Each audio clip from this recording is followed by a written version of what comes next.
Bonjour, je vous présente RAW-Thérapie. Donc c'est un logiciel libre qui permet de traiter les photos brutes, enfin les images brutes, les photos en RAW. Donc il est un peu déroutant au départ, et il est assez complet, très complet même, et assez complexe je voulais dire.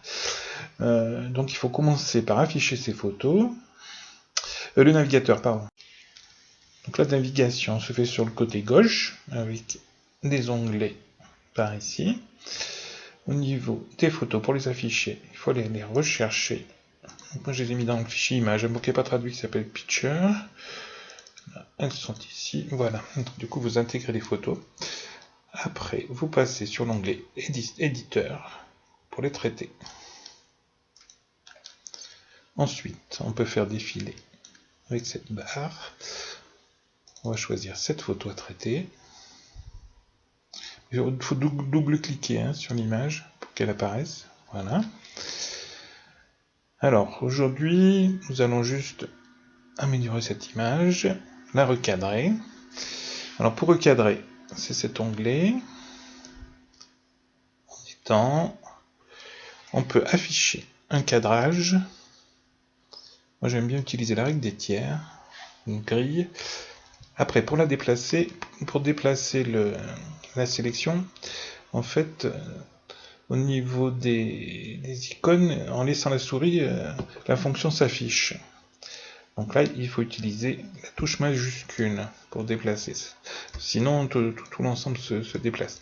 La particularité aussi de RAW-Thérapie, c'est que le cadre reste.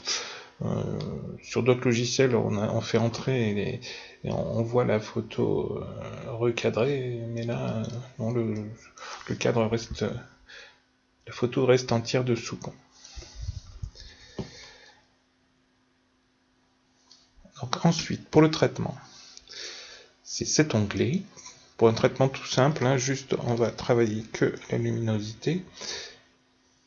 Il faut toujours aller doucement sur les curseurs. On peut se mettre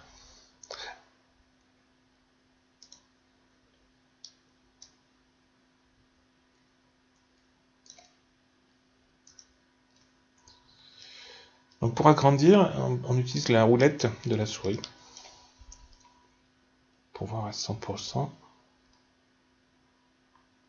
Ah, c'est un peu lent, qu'est-ce qui se passe?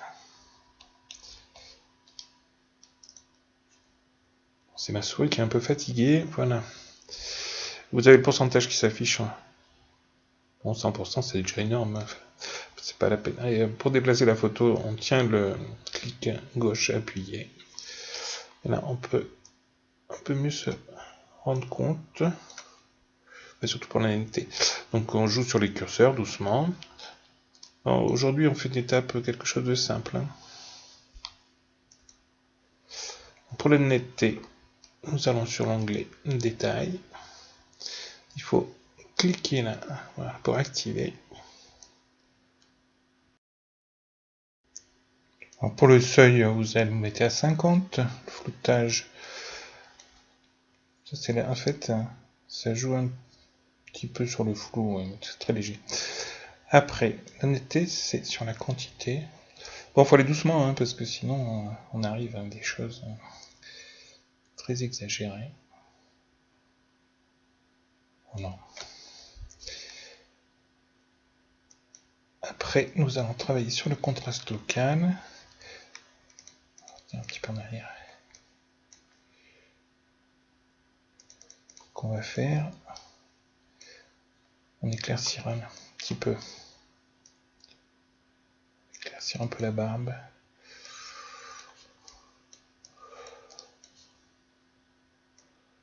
Bon, faut aller doucement, sinon si j'exagère, si. Quantité, ouais, non, mais là, faut toujours aller doucement. On a un peu tenté de pousser les curseurs, mais après pour les portraits, on n'a pas besoin de voir là, non plus les pores de la peau à l'extrême. Concernant la barbe, on a augmenté le contraste. On n'a pas éclairci. Pour éclaircir, il faut aller sur l'onglet Exposition, faire descendre avec la petite barre.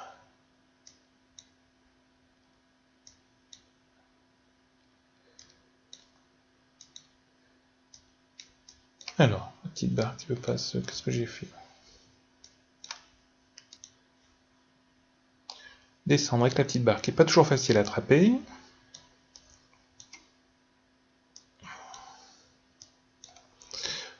Non, mais je n'arrive pas à attraper la barre. En fait, pour attraper la barre, il faut faire un mouvement à gauche avec la souris. On a un peu de mal, parfois, à l'attraper, puis descendre. Il y a tout un tas de fonctions qui se déroulent. Donc là, pour éclaircir les ombres, il ne faut pas oublier d'activer. C'est facile hein, d'oublier des étapes. Pas oublier d'activer. Là, on peut éclaircir les ombres. Voilà. Bon, pas trop.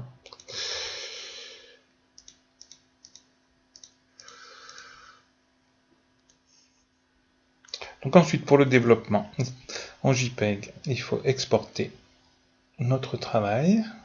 Donc c'est ici, en bas. Choisissez l'endroit où enregistrer la photo. Vous pouvez donner un nom. Voilà. Mais je laisse là pour la démo, je change rien. Vous avez le format, donc JPEG 100%, meilleure qualité, vous pouvez choisir. Moi, je sors toujours en meilleure qualité. Et ok. Oui, ça enregistre en même temps le traitement qu'on a fait, qu'on a effectué. Là, vous avez la barre de traitement.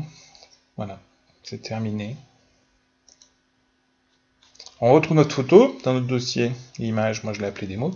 Là, vous avez les éléments de traitement que vous pouvez garder pour une autre fois, pour une autre photo auquel vous appliquerez les mêmes traitements. Voici le résultat en JPEG.